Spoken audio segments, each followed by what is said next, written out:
ಮುಖ್ಯಮಂತ್ರಿ ವಿರುದ್ಧ ಪ್ರಾಸಿಕ್ಯೂಷನ್ಗೆ ಅನುಮತಿ.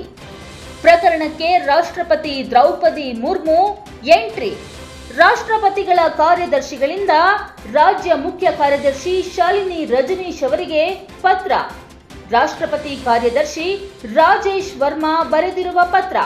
ರಾಜ್ಯಪಾಲರ ವಿರುದ್ಧ ಕೆಪಿಸಿಸಿ ಮಾಧ್ಯಮ ವಿಭಾಗದ ಅಧ್ಯಕ್ಷ ರಮೇಶ್ ಬಾಬು ದೂರು ನೀಡಿರೋ ಹಿನ್ನೆಲೆ ರಾಷ್ಟ್ರಪತಿ ಕಾರ್ಯದರ್ಶಿ ರಾಜೇಶ್ ವರ್ಮಾ ರಾಜ್ಯ ಮುಖ್ಯ ಕಾರ್ಯದರ್ಶಿ ಶಾಲಿನಿ ರಜನೀಶ್ ಅವರಿಗೆ ಪತ್ರ ಬರೆದಿದ್ದಾರೆ.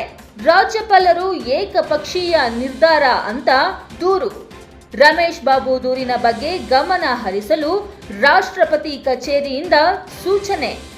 ರಾಜ್ಯ ಮುಖ್ಯ ಕಾರ್ಯದರ್ಶಿ ಶಾಲಿನಿ ರಜನೀಶ್ ಅವರಿಗೆ ಪತ್ರ ಬರೆದಿರುವ ರಾಷ್ಟ್ರಪತಿಗಳ ಕಾರ್ಯದರ್ಶಿ ರಾಜೇಶ್ ವರ್ಮಾ.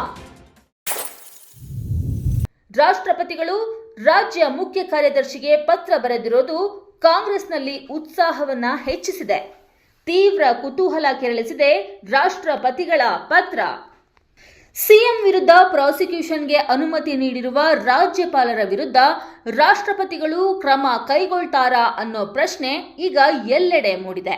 ಮುಖ್ಯಮಂತ್ರಿ ವಿರುದ್ಧ ಪ್ರಾಸಿಕ್ಯೂಷನ್ಗೆ ಅನುಮತಿ ನೀಡಿದ್ದ ರಾಜ್ಯಪಾಲರು ಏಕಪಕ್ಷೀಯ ನಿರ್ಧಾರ ಕೈಗೊಂಡಿದ್ದಾರೆ ಅಂತ ಕೆಪಿಸಿಸಿ ಮಾಧ್ಯಮ ವಿಭಾಗದ ಅಧ್ಯಕ್ಷ ರಮೇಶ್ ಬಾಬು ರಾಷ್ಟ್ರಪತಿಗಳಿಗೆ ದೂರು ನೀಡಿದ್ರು.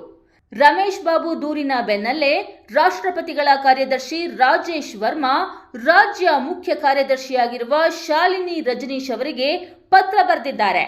ರಮೇಶ್ ಬಾಬು ದೂರಿನ ಬಗ್ಗೆ ಗಮನ ಹರಿಸಲು ಈ ಪತ್ರದಲ್ಲಿ ಸೂಚನೆ ನೀಡಲಾಗಿದೆ ಎಂಬ ಅಂಶ ವರದಿಯಾಗಿದೆ. ರಾಜ್ಯ ರಾಜಕೀಯದಲ್ಲಿ ಪ್ರಾಸಿಕ್ಯೂಷನ್ ಬಿರುಗಾಳಿ ಎಬ್ಬಿಸಿರುವ ರಾಜ್ಯಪಾಲರ ವಿರುದ್ಧ ದೂರು ನೀಡಿರೋದು, ಈಗ ಪ್ರಕರಣಕ್ಕೆ ರಾಷ್ಟ್ರಪತಿ ದ್ರೌಪದಿ ಮುರ್ಮು ಅವರು ಎಂಟ್ರಿಯಾಗಿರೋದು ಬಹಳ ಕುತೂಹಲವನ್ನ ಕೆರಳಿಸಿದೆ.